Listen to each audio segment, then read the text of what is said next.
the salary question. It's a big one. So this question is very much around, female salaries in the tech industry are still lower than men's salaries. And I think one of the most recent projections I've heard is somewhere in the effect of 20 to 25% gap in the tech industry.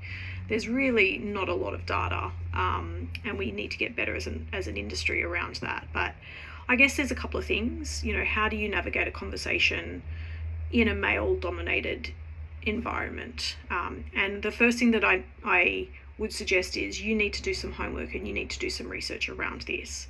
So get connected with your network, have some uncomfortable conversations if you can around salary, and it doesn't have to be dollar for dollar, but ballpark, right? Like averages, how much people with the same kind of experience doing the same kind of role. And that's really important. That similarity is really important, because salaries are really varied across different organizations, depending on the size of the organization. Titles, in my experience, are the most inconsistent that I've come across. So don't do like for like. A team lead in one organization may not be what a tech lead in another organization actually is. So be really mindful about the role, the responsibilities, what's expected of you. And then I would also suggest getting in contact with some good recruiters, people that you would trust, not just ones that are, wanting to put a bum in a seat, but recruiters that are really interested in what's right for your career, how does this align with your values, all of that kind of thing. Connect with a couple of good ones and ask some of those questions based on my experience or based on the role that I've been doing. What's some ballpark figures? And the more data points you have, the more that you're able to kind of get the confidence to really think about, this is probably where I should be paid.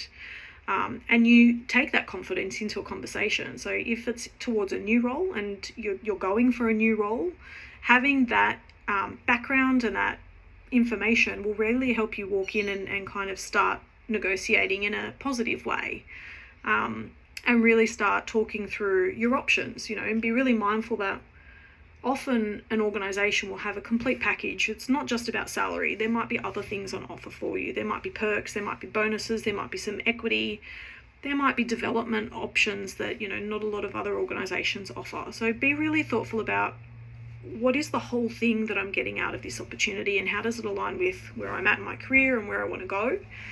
If you're already in an organization and you're trying to negotiate for more pay, the same kind of principles apply. You should get a feel for what are other organizations paying in a similar kind of role to what you're performing, and then use that as a bit of leverage.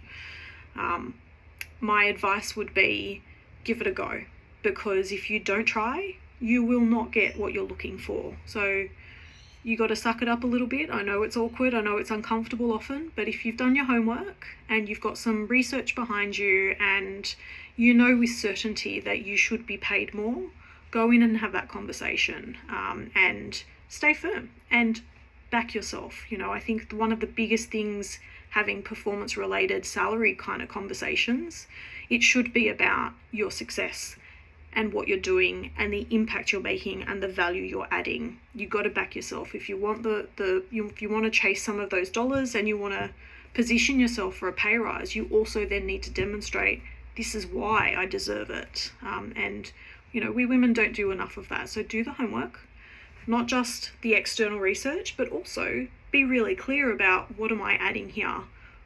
Why do you want to keep me? And then, add that as part of your conversation too.